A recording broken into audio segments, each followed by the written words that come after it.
बचपन से हमारी सबकी ये प्रोग्रामिंग करी गई है, बचपन से ही, कंपटीशन की और कंपैरिजन की।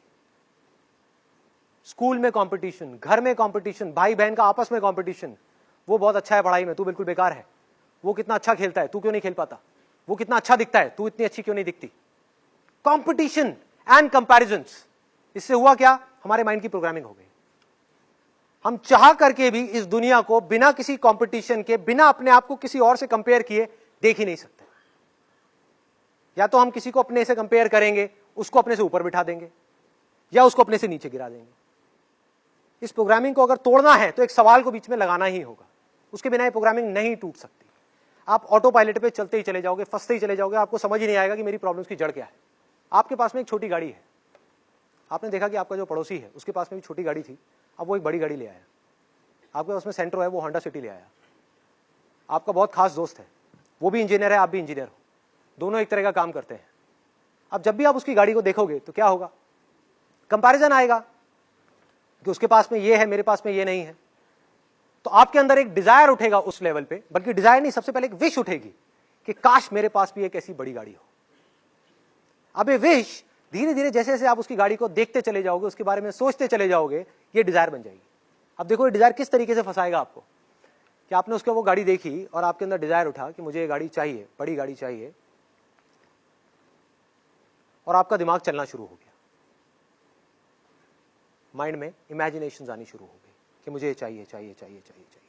आपने रास्ते निकालने शुरू कर दिए। इन डिजायर्स के अकॉर्डिंग माइंड ऑटोमेटिकली रास्ता निकालता है कि अब ये कैसे मिल सकती है, जल्दी से जल्दी ये कैसे मिल सकती है। उस वक्त हमको और कुछ दिखाई नहीं दे रहा होता, कुछ और चीजें समझ नहीं आ रही होती। और हुआ क्या कि आप गए और कुछ महीने बाद जा करके एक गाड़ी खरीद करके ले आए, फाइनेंस करा ली। आपकी इतनी कैपेसिटी नहीं है उस गाड़ी को अफोर्ड करने की, लेकिन डिजायर बहुत स्ट्रांग था, तो उसने वो करवा दिया काम आपसे। अब जैसे ही आपने फाइनेंस कराई, आपकी जो सेविंग्स थी वो भी उसमें लग गई, प्लस मंथली इंस्टॉलमेंट्स बन गई। आपकी सैलरी का एक बहुत बड़ा हिस्सा 20% या 30% उस इंस्टॉलमेंट में जाने लग गया। सोचो, अगर आपके बॉस को इसके बारे में पता लग गया तो वो क्या कर सकता है।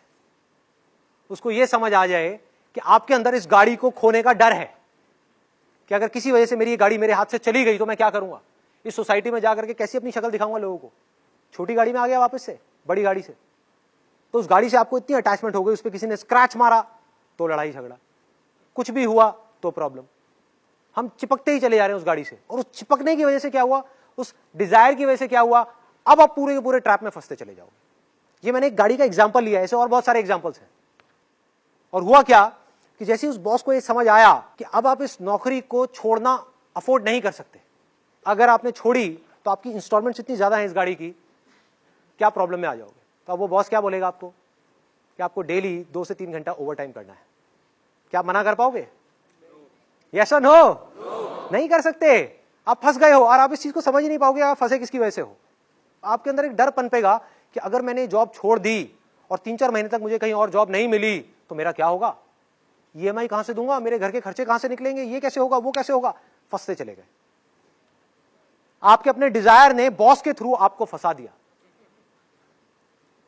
और उसके बाद में जैसे जैसे आप आगे बढ़ते चले जाओगे, वहां पर जितना आपका टॉर्चर होगा, वो टॉर्चर आकर के आप कहां निकालोगे, अपने घर पे, अपनी फैमिली पर गुस्सा करोगे। तुम्हें पता नहीं है मेरे पे कितना प्रेशर है, मेरे पे कितना स्ट्रेस है। इस स्ट्रेस को क्रिएट किसने किया?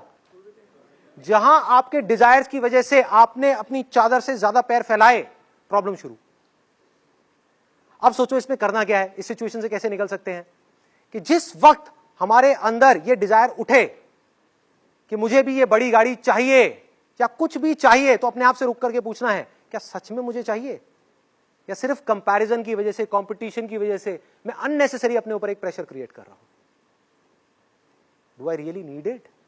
जहां आपने सवाल पूछा, आप इस पूरी की पूरी प्रॉब्लम से 1 सेकंड में बाहर आ गए।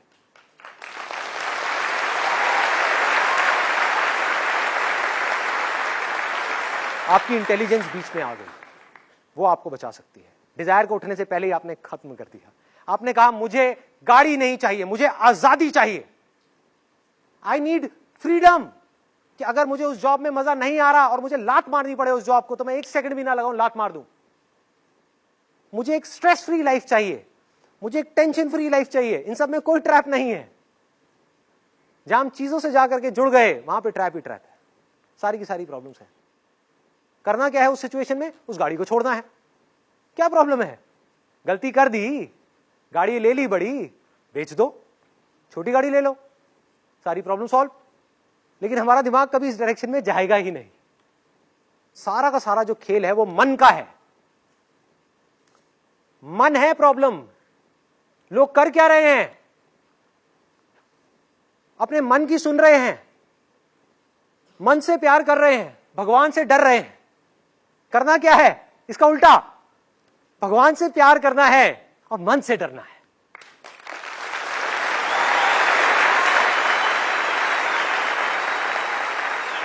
ये मन है जो हमको फंसा रहा है।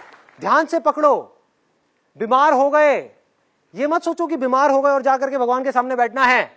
ये सोचो कि मैं बीमार क्यों हुआ। क्योंकि जब मैं किसी शादी में गया या जब जाता था कहीं पर भी, तो इतना सारा खाना देख करके मुझसे रहा नहीं जाता था। मेरा मन करता था कि मैं सब कुछ खा लूं। तो हमने क्या किया? अपने पेट की भूख को मिटाने की बजाय अपने मन की भूख को मिटाने की कोशिश करी, जिसकी भूख कभी मिट ही नहीं सकती।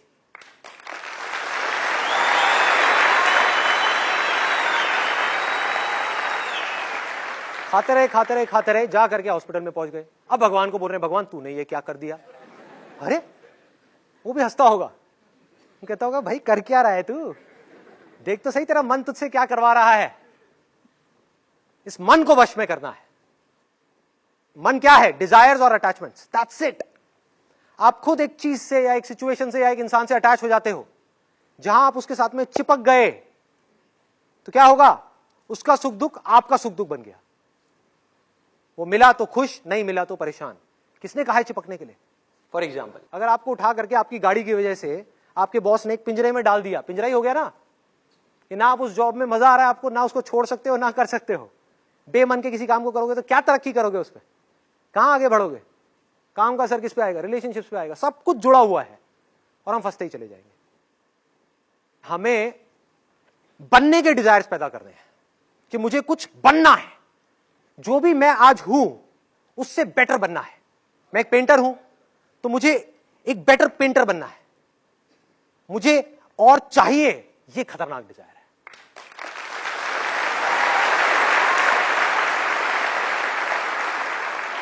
मेरा सिंपल सा मोटिव ये है कि आप एटलीस्ट कुछ क्वेश्चंस पूछो। साइंस क्या है?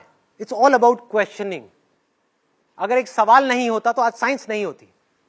एक आदमी आराम से पेड़ के नीचे बैठा हुआ था, उसके पास में एक एप्पल गिरा। सर पे गिरा था या पास में गिरा था? सर पे गिरा था। जहां भी गिरा था, सर पे गिरा, पास में गिरा, एप्पल गिरा। उसने देख करके पूछा कि एप्पल नीचे क्यों आता है, ऊपर क्यों नहीं जाता? Law of gravity was born in that particular moment. Question क्या है? एक डिजायर है। एक डिजायर है कुछ जानने का। जो आपने पूछा ना, किस तरह के डिजायर सही है, किस तरह के नहीं है। Questioning is also a desire which will lead you down to intelligence, जो आपकी इंटेलिजेंस को बढ़ा देगा। और एक डिजायर है चीजों का, जो आपकी इंटेलिजेंस को कम कर देगा। एक क्वेश्चन पूछो कि हम ये कर क्यों रहे हैं? कि मैं अपने पड़ोसी की गाड़ी को देख करके ये क्यों चाह रहा हूं कि मुझे भी वो गाड़ी चाहिए? ये मेरा अपना डिजायर है या बचपन से मेरी ऐसी कंडीशनिंग हुई पड़ी है? बचपन से मेरी ऐसी प्रोग्रामिंग हो गई है, competition competition competition, comparison comparison. क्या उस गाड़ी में बैठने के बाद में बहुत मजा आने वाला है? क्या वही जिंदगी है या जिंदगी कुछ और है? पिंजरा जैसा मर्जी हो, सोने का भी हो, है तो पिंजरा ही ना भाई। किसी भी चीज का डिजायर एक सोने के पिंजरे के जैसा है जो हमको कैद कर देता है। क्वेश्चन पूछने का डिजायर बढ़िया है, आपकी इंटेलिजेंस को बढ़ाएगा। किसी भी काम में आपको एक्स्ट्रा ऑर्डिनरी होने के लिए आपको क्वेश्चंस पूछने ही पड़ेंगे। बिजनेस में आपको डेली 1000 बार सवाल पूछने पड़ेंगे कि मेरे कस्टमर्स को क्या चाहिए, क्या चाहिए, क्या चाहिए। उनकी रिक्वायरमेंट को समझना है, अपने आप को बेटर बनाना है। जिसकी सवाल पूछने की आदत है वो किसी भी फील्ड में चला जाए वो कामयाब हो जाएगा।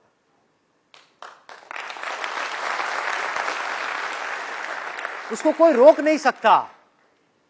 सपोजिंगली 2 इंजीनियर्स हैं आईआईटी के अंदर। एक है जो सिर्फ रट्टा मार रहा है, एक है जो इस फंडे को समझ रहा है। जिसको फंडा समझ आ गया वो किसी भी प्रॉब्लम को सॉल्व कर सकता है। लेकिन जिसने रट्टा मारा वो सिर्फ एक ही प्रॉब्लम को सॉल्व कर सकता है। जिसने रट्टा मारा उसका दिमाग ऐसे है, घोड़े की तरह। जिसने बेसिक्स को समझ लिया वो कुछ भी कर सकता है। अब बेसिक्स को वही समझ सकता है जो क्वेश्चंस पूछ सकता है, सही तरह के क्वेश्चंस, सही जगह पर पूछते चले जाना है, पूछते चले जाना है, पूछते चले जाना है, उससे माइंड शार्प होता चला जाएगा।